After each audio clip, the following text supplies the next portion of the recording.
In yesterday's class already we have seen what is the secant non-intersecting line and the tangent. Okay. Now today we are tangent is that line which touches the circle at one point. It means only one point is common for a circle and a tangent. Now here we have to see for a given secant how many tangents will be parallel.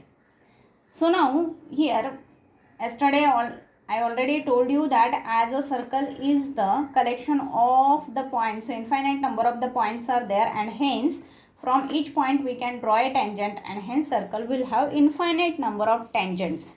Okay, but at a particular point, at a point of contact, only one tangent we can draw. That also we have seen. Now here I have drawn parallel tangents. This I have shown by blue, and another pair of the parallel tangents. Okay, like that infinite number of the pairs of the parallel tangents we can draw for a circle. But if it is given for a particular secant, then only one pair. One pair means only two tangents we can draw which are parallel to the given line or the given secant.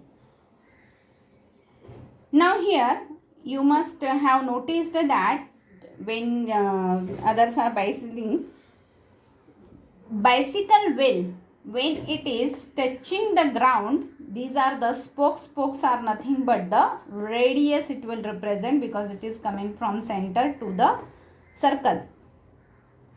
So this spokes, when wheel is touching the ground, it will be exactly perpendicular to it. Ground is represented by this line which is horizontal level. These are the spokes, and this is wheel I have represented. So in next theorem, that is theorem 10.1, we have to show that the radius is perpendicular to the tangent at the point of contact. This is the point of contact. Okay, at the point of contact, radius is perpendicular to the tangent that we have to show. Theorem 10.1, tangent at a point of a circle is perpendicular to the radius through the point of contact. So this we have drawn a tangent. This is the point of contact C, and O is the center of the circle. Okay. So in given we have written circle is given with the center O, OC is the radius, PQ is the tangent, and C is the point of contact. Okay, this we have to prove that OC is perpendicular to the tangent, that is PQ. What we have to construct? We have to join the lines. Okay, you can take a point Q, Q dash, Q double dash, C, P, these are, and we can join it with this. Now, C is the point which is on the circle. It is the point of contact, so it should be on the circle. Okay, so OC will be the radius, that is equal to R. But point Q, Q dash and P, these are the exterior to the circle. As these are exterior to the circle, these will be greater than the radius. Okay, so we can write down that OC is less than OQ dash, OC is less than OQ, OC is less than P. It means what? It means OC is the shortest distance from the center O to the tangent, and we know that if it is the shortest distance, it should be perpendicular. Therefore, OC is perpendicular to PQ.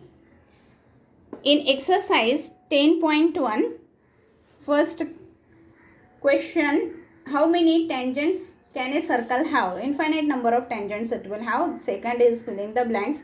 Third question is given to us